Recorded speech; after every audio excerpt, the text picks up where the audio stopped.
Hello friends, my name is Ekta. I am doing acting modelling, but अब कुछ और करने वाली हूँ मैं।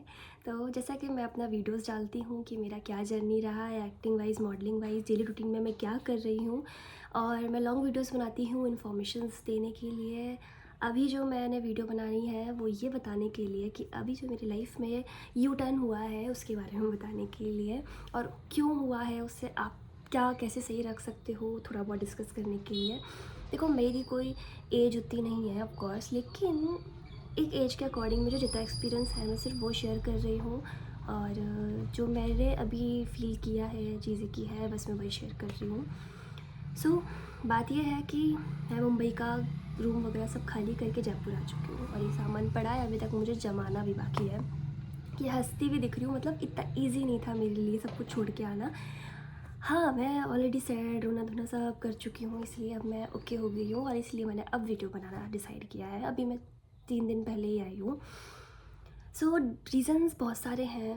रीज़न्स फाइनेंशियल इशू भी रहा है, फैमिली इशू भी रहा है, करियर इशू भी रहा है। ऑफ कोर्स बोलोगे कि 1 साल में ही तुमने इतना जल्दी डिमोटिवेट हो गए आ गए, तो मैं परमानेंट डिमोटिवेट होकर सब ख़त्म करके नहीं आई हूँ। सिर्फ इश्यूज़ के कारण मैं थोड़ा सा बैक आई हूँ, और मुझे आना लिखा था लाइफ में। मैंने तो बहुत कोशिश की, पिछले 1 महीने से मैं यही कोशिश कर रही थी कि मैं वहीं रुकी रहूँ, कोई कर लूँ, हाथ पैर मार रही थी। बट जैसा कि लाइफ जैसा जहाँ आपको चाहती है वो लेके जाती है, आप चाहे कितनी ही कोशिश कर लो, आप नहीं रुक पाते हो उस जगह पे। अगर लाइफ को रोकना होगा तो वो रुक जाएगी, नहीं तो वो वहीं लेके जाएगी जहाँ वो चाहती है, ठीक है। सो मेरा अभी आपको प्रॉब्लम्स बताती हूँ। फाइनेंशियली ये रहा है कि एक्टिंग वाइज मेरा इनकम नहीं है था, और जैसा कि छोटे मोटे रोल मुझे करने ही नहीं है, अच्छे रोल मुश्किल से मिल रहे हैं, इंडस्ट्री की हालत बहुत अलग है जैसी दिखती है। दूसरा कि जो मैं मॉडलिंग कर रही थी इनकम के लिए, तो प्रॉब्लम ये थी कि वहाँ पे सूरत में मैं किसी कोऑर्डिनेटर के थ्रू कर रही थी, और मोस्टली सब कोऑर्डिनेटर के थ्रू ही करते हैं, डायरेक्ट तो मुझे नॉलेज भी नहीं थी।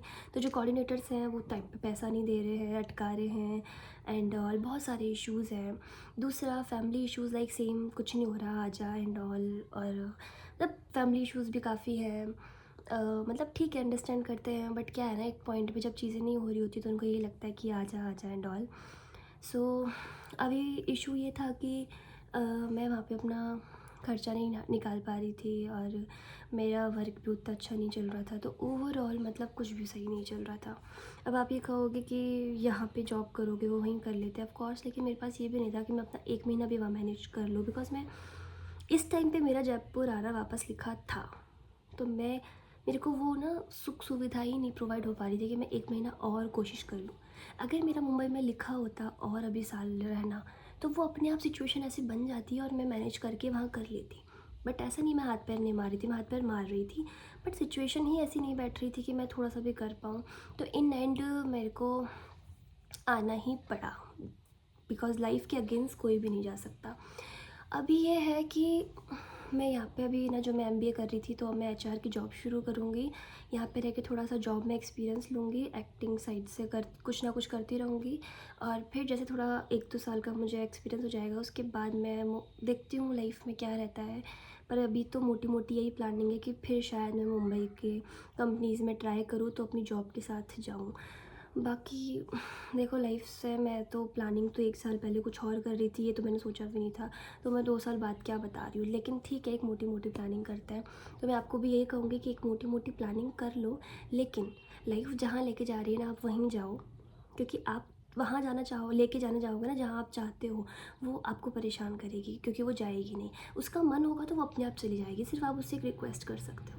बाकी जहाँ उसकी मर्ज़ी होगी ना, वहीं आपको खुश रहना पड़ेगा एनी हाउ।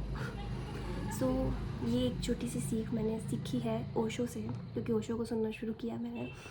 सो अभी यही है कि जहाँ मुझे लाइफ लेके आई है, मुझे वो करना है। मेरे पास 2 ऑप्शन है, या तो मैं ऐसे ही सैड होकर जॉब करूँ, या फिर जॉब को एंजॉय करूँ। तो मैं सोच रही हूँ कि मैं जॉब को थोड़ा एंजॉय कर लेती, बिकॉज़ करनी तो है ही, सैड होकर मेरा क्या ही होना है। और रही बात चीज़ें, तो देखो मैंने रिक्वेस्ट कर ली है लाइफ से, अब देखो लाइफ को ले जाना होगा तो वो मुझे वापस लेके जाएगी, मैं अपनी कोशिश पूरी रखूँगी। लेकिन सिर्फ कोशिश नहीं होता, लिखा हुआ भी होता है लाइफ में बहुत कुछ। तो देखते हैं क्या होता है क्या नहीं, लेकिन वही वाली बात है ना, जैसे कि बहुत सैड रियलिटी है, बट ये सच है कि जो मिडिल क्लास होते हैं ना, या फिर मोस्टली हर किसी की लाइफ में जो आर्ट होता है ना, वो हमेशा साइड में एक कोने में हो जाता है। मतलब कि वो कुछ और कर रहे होते हैं जीवन के लिए, और साइड में छोटे से कोने में थोड़ा सा आर्ट चल रहा होता है उनका। वो प्रायोरिटी आर्ट जो भी होता है, एक्टिंग, सिंगिंग, बहुत सारे सिंगर्स, एक्टर्स सब होते हैं, तो वो कोने में हो जाती है। और आप ना सर्वाइवल के लिए कोई जॉब कर रहे होते हो, कुछ और कर रहे हो। तो वही मेरे साथ हुआ है। मैं अभी तक प्रायोरिटी दे रही थी कि मैं एक्टिंग पे ही मेन, बट वही है, अब जॉब मैंने और एक्टिंग साइड हो चुकी है मेरी। अब लेट्स सी कि आगे क्या कैसे होता है, पता नहीं। तो मैं यही आपको एडवाइस दूँगी कि अगर आप जैसे कि मेरा ऐसा नहीं है कि मैंने सब छोड़ दिया है, लेकिन थोड़ा सा आगे लाइफ को लॉन्ग चलाने के लिए मुझे थोड़ा सा बैक आना पड़ा है, तो थोड़ा चीज़ें इस्टेब्लिश करने के लिए। तो मैं आपसे यही गाइड करूँगी कि अगर आप इतना बड़ा स्टेप ले रहे हो मुंबई जाके एक्टिंग के लिए, तो अपना फाइनेंशियली थोड़ा बेस स्ट्रॉन्ग कर लो, ताकि आपको ये वापस से बैक आके चीज़ें करनी ना पड़े या वहाँ परेशान ना होना पड़े। क्योंकि काम कुछ भी करोगे ना एक्टिंग में, तो मतलब नहीं है।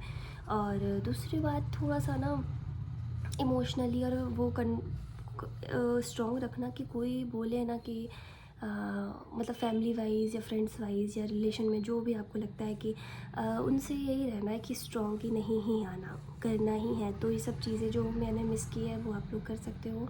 तो थोड़ा सा इमोशनली स्ट्रॉन्ग और थोड़ा फाइनेंशियली स्ट्रॉन्ग, और एक्टिंग वाइज तो स्ट्रॉन्ग होके जाना ही है, ऑफ कोर्स। सिर्फ उठ के नहीं जाना है। तो बाकी एक एक्सपीरियंस बहुत मिला है। लेट्स सी अब क्या होता है क्या नहीं होता लाइफ में, देखते हैं। अभी जॉब के साथ मेरी लाइफ में आगे क्या इन्वॉल्व रहता है। सो बस यही मुझे बताना था आपको, थोड़ा सा कुछ एक्सपीरियंस शेयर करना था जो मैंने किया, बस। सो मिलते हैं मेरे व्लॉग्स में कि आगे कंटिन्यू क्या रहती है चीज़ें। Thank you guys.